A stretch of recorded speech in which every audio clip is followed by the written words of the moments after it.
Well, it's fully underway. It's 11:20 at night here, but as you can see, all the crews very much at work, putting the finishing touches to that famous red carpet. It's a painstaking job going up those steps. That's the final stretch of the carpet. Doesn't look too red at the moment. It's covered in plastic. They want to keep it pristine, of course, for the big night itself. We'll just show you around here. This has been the problem that the workers have been facing. Huge amounts of rain. California's experienced its worst drought in 100 years, but the past few days have more than made up for that. It has been absolutely torrential here. You might be able to see the puddles of water. It's been very difficult to set up all of these bleachers and areas for all the pre-show filming. 700 members of the public will be out there providing all these stars with that adulation that they will get as they walk up this red carpet. And of course, the big nominees are eagerly awaiting the night itself, hoping that they'll get to go home with one of those statues. Here's what they've had to say in the run-up. The big party, the big celebration is the Oscars. It's just the thing that makes you want to keep doing it, even for very little money. I hadn't made a film in almost 6 years, and to return with all of this love and the support is nuts. It's incredible. The life experience of doing this is going to be, hopefully, an extraordinary one, no matter what happens. Anytime you do something and you get a pat on the back, that's always a sort of, you always feel good about it. And, we're very, very grateful. It's exciting when you get nominated. And you feel great, and then you go to the thing and you're feeling great, and then somebody else wins, and it doesn't really affect you that you didn't win. But then everyone comes up to you and they're like, wow, I'm so sorry.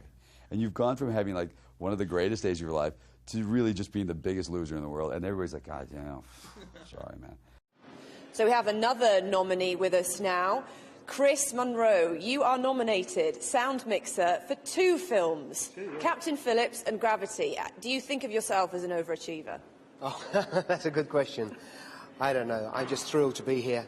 Thrilled to be here for 2 films. I mean, that's pretty good, isn't it? You are an Oscars veteran. You won back in 2002 for Black Hawk Down. What is the experience like? What will it be like in 2 nights' time down from where we're standing here on this red carpet? What's the atmosphere like? Well, it's special. It's the Oscars, and it's the Oscars. We all know it's special. I mean, I think the thing for me is, 2002, I won for Black Hawk Down. So it's been, 12 years, and then 2 come along together. It's a bit like London buses, isn't it? Not really, not for most of us. But what was it like working on those films? Because you're a sound mixer actually on set with the actors in the action. One of these films was technically something that we just haven't seen before. What was it like working on the set of Gravity? Yes, exactly. 2 very, very different films. I mean, Gravity was a whole technical achievement, I think. Every few years you get a film like this. You get The Matrix, you get Avatar. Gravity is that kind of film now.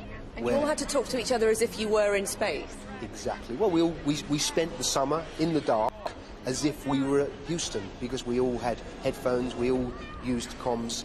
Sandra, for a lot of the time, was way away from us, either in a light box or on a wire rig, and that was our communication system. But the weird thing is, we probably collaborated more on that film than almost any other film I've worked on. It's incredible, the innovation in it. Were you going through that period thinking, is this going to work? Can we pull this off? Oh, of course, yeah. We started the film, we had, a long prep period, because none of this had been done before. It was all new territory. And we had a long prep period where we had to build stuff which wasn't available.